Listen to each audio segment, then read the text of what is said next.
Good morning from day 3 on the Pembrokeshire Coast Path. We've had a lovely night at my Uncle Kev's. He made us pasta bake, which is just what we needed.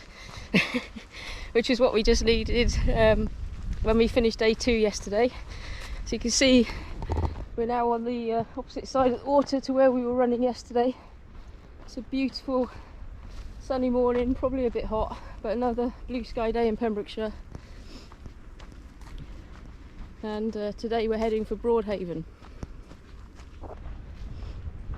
You can see some of the forts here. You can see the far one is the hotel that we passed yesterday, Alfangle, and then this one in the middle.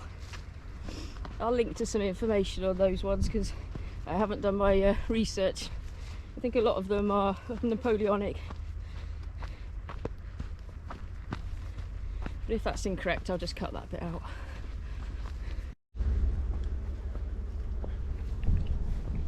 Butterflies galore and blackberries, yummy.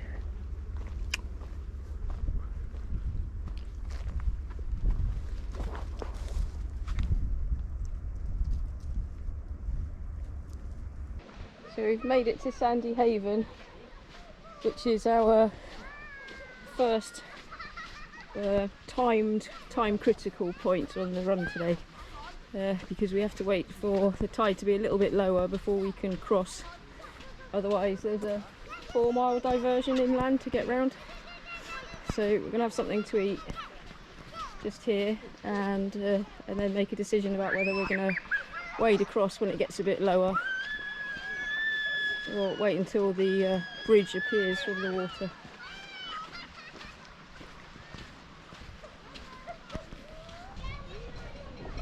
And after about a half-hour wait, you can see the walkway has now emerged with the tide going out, so hopefully we can get across without getting our feet too wet now.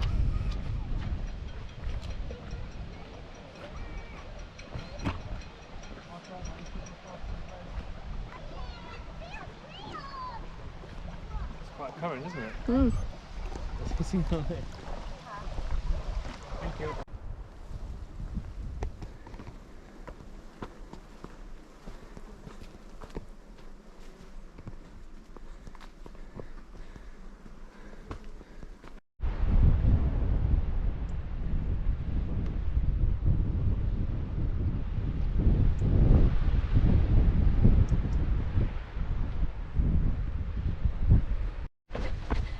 Nice view of Dale,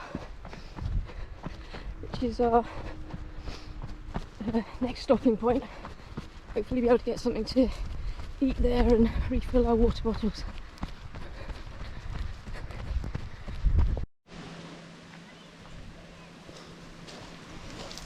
Now we've made it to the beach where about a year ago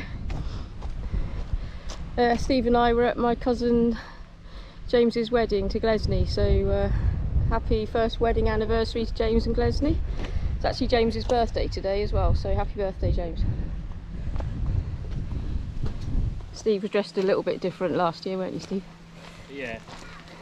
You had better shoes on. I don't think I had better shoes on. I think I've got better shoes on today. They're more comfortable anyway.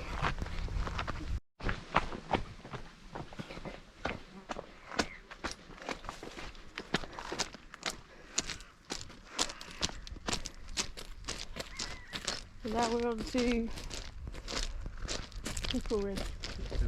Pickle Ridge, which is another of the areas where you can't hear at low tide. You have to do about another 4-mile diversion. It's probably still quite slow going on this, on the pebbles. You can see someone kite surfing over in the bay, and then getting closer to Dale.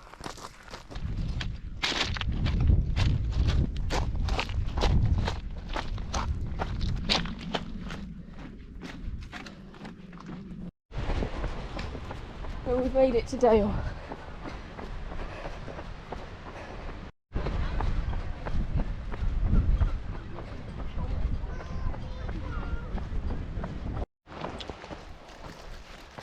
We're just climbing towards St Anne's Head. See top of Dale Fort there. And then some of the paraphernalia, I guess, associated with shipping. Nice and neat. Over the far side you can see West Angle Bay where we were yesterday morning. And then over there I guess is the head that we were on Saturday.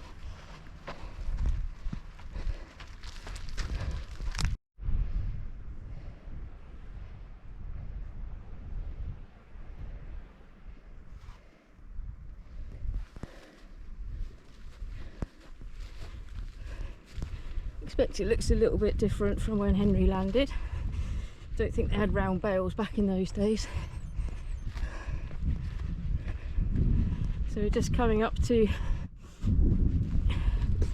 St Anne's Head, the buildings, and then we'll see the lighthouse shortly. Hello. So we're just getting to St Anne's Head now, so we're right at the tip. And we'll be turning away and following the west coast of Pembrokeshire. So this will be the last time that we can see the area of the coast that we've covered. So you can see over there, right, that far head is we think the Castle Martin head, though we couldn't actually get to, but then you can see the beaches that we've been over. So starting off yesterday morning, finishing on day one and starting day two over there. And then yesterday we went round this angle point across. You see the fort and the refinery, and all the way into the inlets of Pembroke, and then round, and then we've been round here from Milford this morning following the coastline from Dale, and now we're at St Anne's Head. So this is the most southwesterly point of Wales. And just behind these buildings is the lighthouse. And there's the lighthouse, hopefully guiding all the ships safely into Milford Haven or Pembroke Dock. And now we're heading along the coast with our next fixed point that we've got on our watches, Martin's Haven.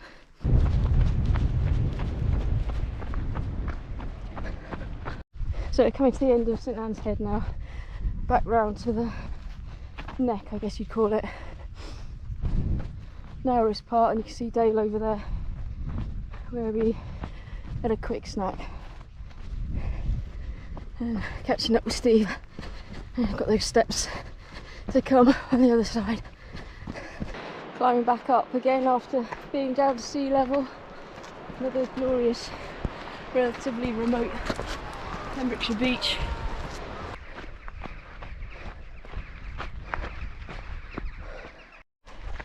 This is Martin's Haven, all quiet now on a bank holiday Monday evening, but if you want to get a boat out to see seabirds at Skomer, or got a special pass at Stockholm, then this is where you get on the boat, and then there's one of the boats there that takes you over to the island.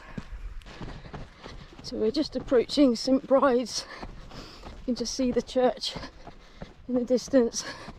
This wall as you're coming on the Pembrokeshire Coastal Path from Martin's Haven towards St Bride's starts about 2 miles out from St Bride's, and it's always a nice reminder that you're getting closer. See this place that looks a bit like a castle, but I never know anything about it, so I must make a note to find out something about it.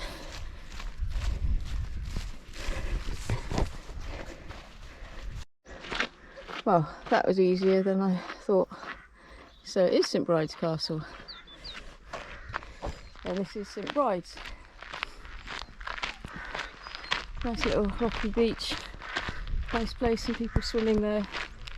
Nice place to launch your canoes and things from. And a lovely little church.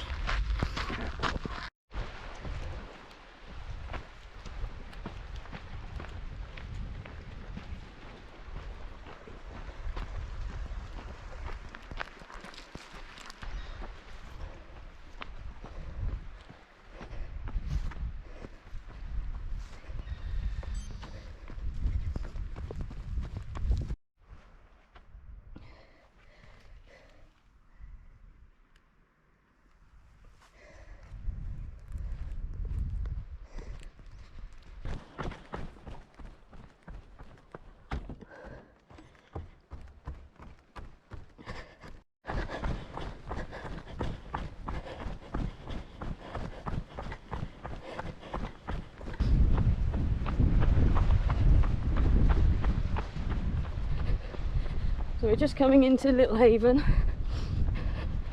and then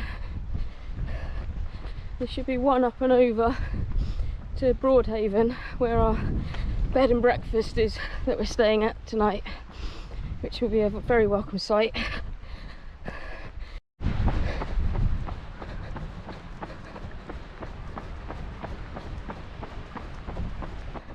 After a short tarmac section from Little Haven, here we are in Broadhaven, where we're finishing today.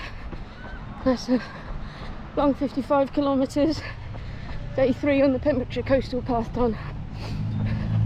And now we're ready for something to eat and a nice recovery. After another 53 kilometres and nearly 10 hours on the trails, including our stops, we were ready for our pizzas. Join us in our next video for day 4, our shortest day, as we head for St David's.